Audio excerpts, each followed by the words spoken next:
Good morning, Greta! I found your last video to be pretty interesting, seeing as I live in Montana, and we have kind of an interesting lesbian, gay, bi, trans community, queer as well.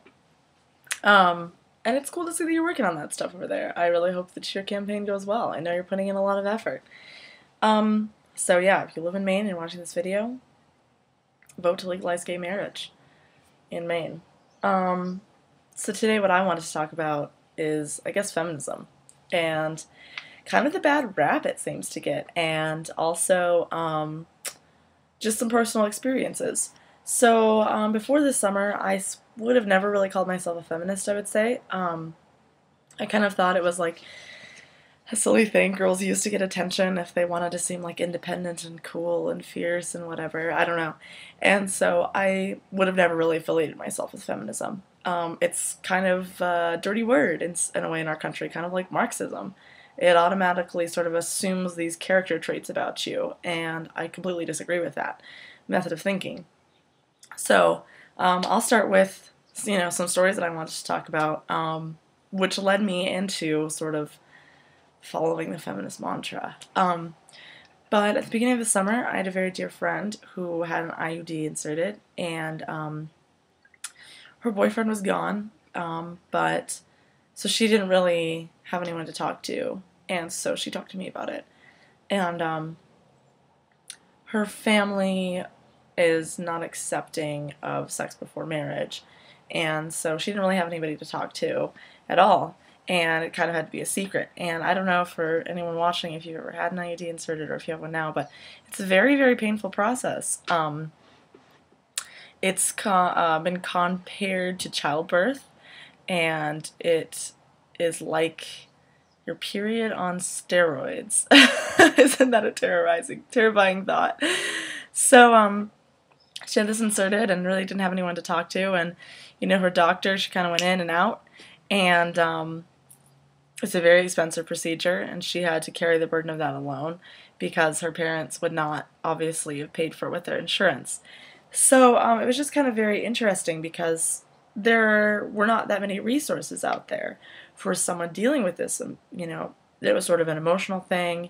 It was also, a very personal thing. It's very private, and it was also extremely painful and physically taxing. So it was very fascinating because really the only resources out there are internet forums, and then there's a website for, the device itself. But I don't know. I think both were pretty unhelpful. So, I don't know. To me, contraceptives are a huge deal. They're incredibly important. I would hope that that would be true for everyone, but who knows? And I think that the way contraceptives are addressed in this country are very strange because it's mostly the women's job. I mean, there are a few male forms of contraceptives, but they're not that many. They're not that popular. And I just find it interesting that women have to carry this burden, and a lot of them financially, it's very heavy. I know my friend's doctor was really happy because she was splitting it with her boyfriend, and I think that's awesome because it's not just me or, my friend or any women. It takes two to get pregnant.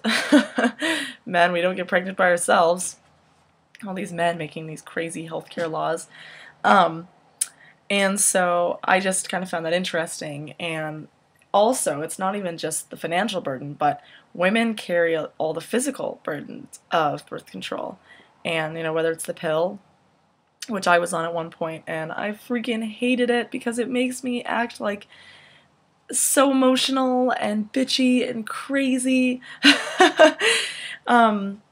So there's that, and then there's also a lot of them have some very serious health risks.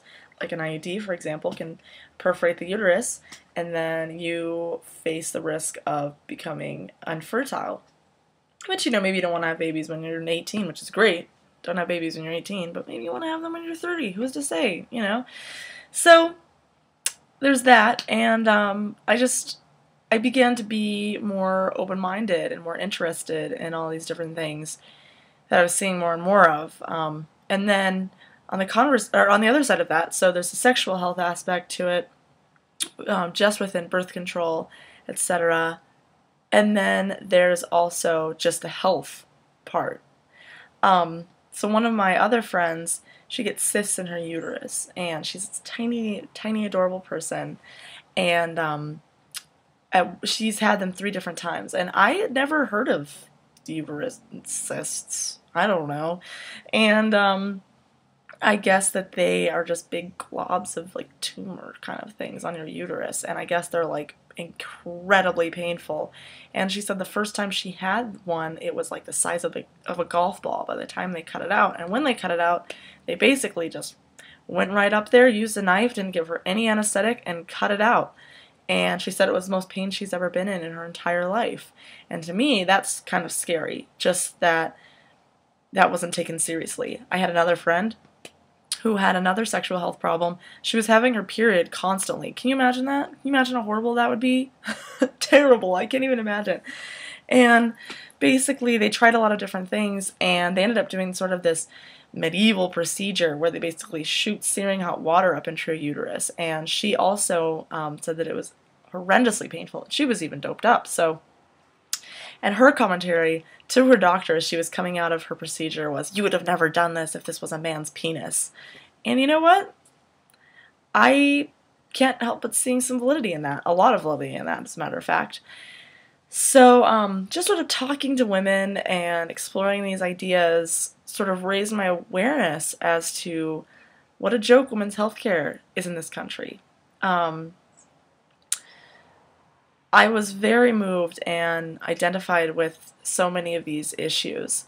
And I don't even understand what's going on in the news right now, and with redefining rape, and Arizona passed a law where you're considered pregnant 2 weeks prior to contraception just so they can narrow the abortion laws. I don't understand why you would do that. And I guess it's been surprising to me, because the more I guess my eyes have been open to it, the more it's been apparent how women are treated incredibly differently in this country, and how their sexual rights are not taken seriously.